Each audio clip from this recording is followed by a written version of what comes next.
Hello and welcome to this video. In case you don't know me, my name is Denice and I wrote this story on episode. And today I will be sharing with you 5 tips I wish I knew before I started writing on episode. I started working on my story about 4 years ago and I had no idea what I was doing. I just loved the episode app, I loved the stories, and I wanted to write one myself. So I opened my laptop, went to the episode site and saw that you needed to code your entire story. And I did not know how to do that. However, I figured it out and made this story, but not without trial and error. So if you're thinking about writing an episode story, keep these 5 tips in mind and it might make it a lot easier for you.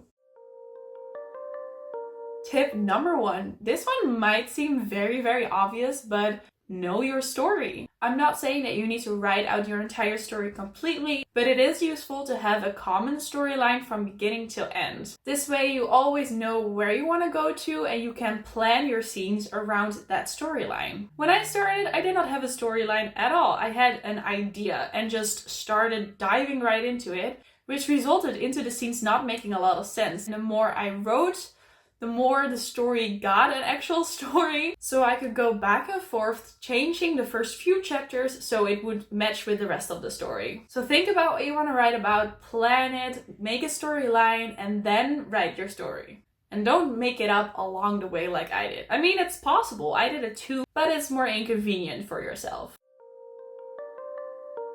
Tip number 2. Like I said in the previous tip, you don't need to know each detail of your story yet, but it is important to know some details. For example, it's useful to think about what kind of characters you want to have in your story. You could even make an entire mood board with your characters. What is their vibes? What are their names? What are their outfits look like? Do they have a significant color? Are they some kind of species? Do they have a family that you want to show in the story? What are they like? But also more details in general. Where is your story taking place? What kind of backgrounds are you looking for? Details for the family are also important, and I will give an example for this. If you've ever read an episode story, you may know that when you started, you can change your avatar so it will look like you. This can and should probably influence the rest of the family. Let's say you change your character to have black hair, but both her parents have red hair, or blonde, or green. Of course it's possible, but sometimes it can look a little bit weird. These are small things you should think about because coding-wise, that's an important step. I won't go too deep into the details of the coding in this video, but if you want your twin sister to look the same like the main character, but the reader changes the main character,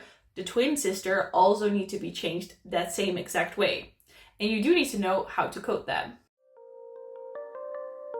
Tip number 3, the naming. And I'm not necessarily talking about the obvious naming like the story naming, but more than naming behind the scenes, the naming for you as an author. In a story, you will have a lot of characters, a lot of backgrounds, a lot of outfits, and you need to be able to find them and also understand them by just a name. When I started writing, I didn't really think much of this, so when I made an outfit, I just called it like blue top. But as the story went along, there would be more outfits that would have a blue top. Also, which blue top would this one be?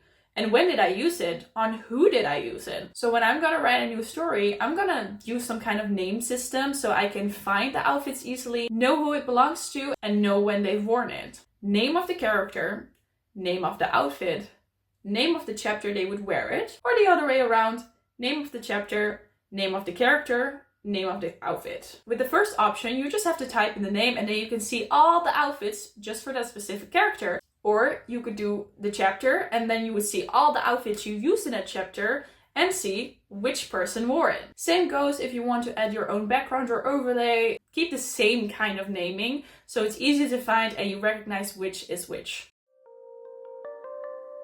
Tip number 4. Start slow. I know it's exciting to start your own story on episode, but don't try too much at first. I jumped into and I started my very first story with multiple point system, 3 love interests, flashbacks, art scenes, mini games, and it's a lot. It's also fun, don't get me wrong, but if you're new to coding and writing on episode, it can be difficult. So especially for your first story, start slow. Keep it simple. This way you can focus on the quality instead of the quantity of things in your story. And as you go along and write more scenes and more stories, you can learn new things and add that to the story. Now, of course, if you want to, you can do this. I did this. You can start with multiple love interests and add mini games and do all these extra things. But no, it will take time. You need to learn how to do these things, and it will probably not work how you imagined it at the beginning, and you need to redo it and to figure out how to write it before it actually starts looking good. So in my personal opinion, it's probably better to start slow and build your way up. And our last tip, tip number 5, practice. When you start, you can't immediately know all the coding. You can even start with a fake story, one that you are not going to publish, just to know the coding.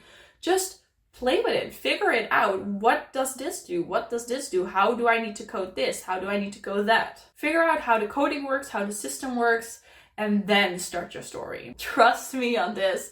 I've changed my chapters so many times and revisited my old first couple of chapters so many times because the coding was so bad and it looked horrible. During my years of writing this one story, I learned so much more coding and so many new techniques that when I was at chapter 13, I thought, okay, so this is good. And then I went back to chapter 1 and thought, what am I looking at? Even now, I still have this. I just finished writing the entire thing and I'm going back again to chapter 1 to do a little walkthrough and see if everything is correct. And even now, I still have little moments, little things that I'm like, ooh, I can do better. I know I can code this differently now because I'm more experienced. Even though I finished it already, I am going over all the chapters just to make sure it is up to my own standards before I fully publish it and say, hey, my story is complete. Which probably is when you are watching this video. So if you haven't read my story yet, you know where it is, go check it out. If you found these tips useful and you maybe want to have more episode related tips, let me know in the comments. Maybe if you have a question with some coding, let me know. Maybe I can help you. If you guys want, I could make more videos even explaining things, showing you the coding. Just let me know if you have any interest in that. And good luck writing your episode story. I hope you will have a lot of fun. And if you do actually write one, let me know in the comments as well and I will check it out.